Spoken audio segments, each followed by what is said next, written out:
I had a client that said to me, Alex, I don't get it. I eat all the right food, I eat the lean meats, I eat the proteins, I eat the veggies just like you tell me, but I'm not actually losing weight. And I was actually a bit puzzled as well because it seemed like on paper she was doing all the stuff that I suggested.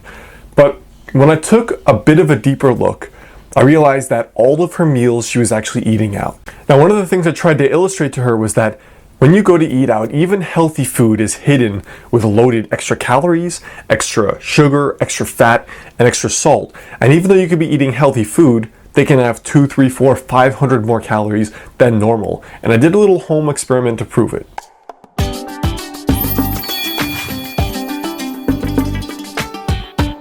So it all started when I went to Panera Bread.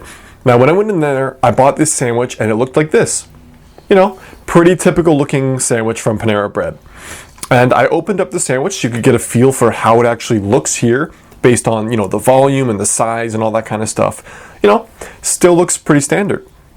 And then I actually looked at the calorie count and some of the nutrition facts. And despite, you know, having high sodium, you know, very high sodium, otherwise it looked pretty normal. I mean, the calorie count was 830 calories. That's pretty high for a sandwich. But nonetheless, you know, still everything looked kind of normal.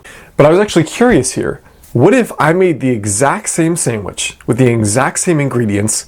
How would it look compared to this sandwich? Would it be bigger? Would it be smaller? Would it look any different? What would the calorie count be? What would the sodium count be?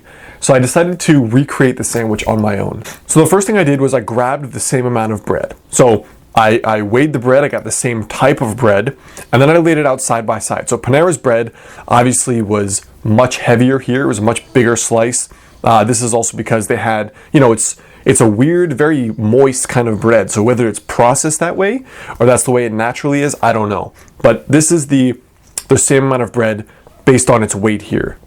And then I grabbed the same exact amount of turkey. Okay, I went to the local store, I got some cold cuts, and I think this says here 11.2 grams. Okay, 11.4, 11.2, close to the same.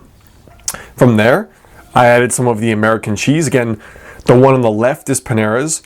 The one on the right is mine. You just can't see the one on the right because it's much thicker. So the one, it's the same, but it's much thicker. And I added some bacon. So I cooked some of my own fresh bacon. You can tell which one is mine because it's the curly one. Panera's is very flat. Then I added some tomatoes. I added some lettuce. Again, mine's the big one here. And then I added 90 calories worth of mayo because on the nutrition facts, Panera's sauce was actually 90 calories here. And then I put my sandwich together. Except there was one little problem here. It was twice the size of Panera's sandwich. Again, that's the exact same amount of meat, same amount of lettuce, same amount by weight and thickness of bread, but mine was 150 calories less. So let's start with the obvious here. My sandwich is much bigger and presumably much more filling than Panera's. So for whatever reason, there was more volume and more thickness to it, whereas Panera's was more condensed.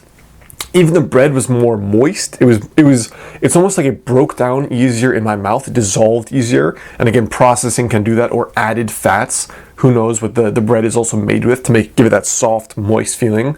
But also, mine was actually 130 calories less than Panera's. Now, my sandwich also had about 1/20th the amount of sodium. Panera's sandwich had close to 3,000 milligrams of sodium, which is mostly from the processed meat. So again, remember how food companies make food addictive. They add sugar, fat, and salt. Salt is naturally addictive. It's also a great preserving agent, adds flavor, all this kind of stuff. So the turkey breast in this sandwich had almost 1,000 milligrams by itself. Since mine was a more natural, unprocessed version, it had a fraction of that amount of sodium. And again, this can be kind of deceiving. Your takeaways today are pretty simple. You can go out to eat and think you're eating healthy food, but if you're getting a very processed sandwich or even lettuce, which is finely chopped, added with mayo and a fatty sauce and all this other kind of stuff, you can actually be overeating without, number one, feeling like you're overeating, because processed food goes down easier. It's made to literally go down your throat easier. It's more processed for that reason. It's also made to be more palatable, so it tastes better. And you can see the very clear before and after picture here. You can see exactly the differences in size of the sandwich and how mine is presumably much more filling, and in general, it's much thicker.